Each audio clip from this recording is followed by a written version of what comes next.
On ne tolérerait pas qu'une personne entre ici avec une kippa ou une croix géante.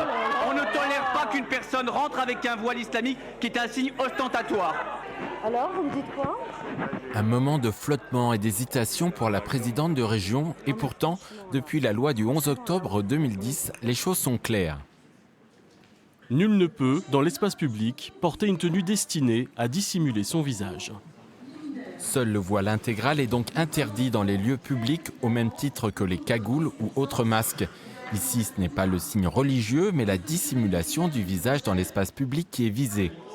La mère de famille, prise à partie par l'élu RN, portait un voile traditionnel qui couvrait uniquement les cheveux. Elle était donc dans son droit. En s'adressant ainsi à une femme faisant de l'accompagnement scolaire, les élus du Rassemblement national ont mis le doigt sur un point qui a divisé le Parlement. Le principe de laïcité doit être respecté et affirmé pendant ce temps scolaire. La sortie scolaire est un moment pédagogique qui s'inscrit pleinement dans le service public de l'éducation.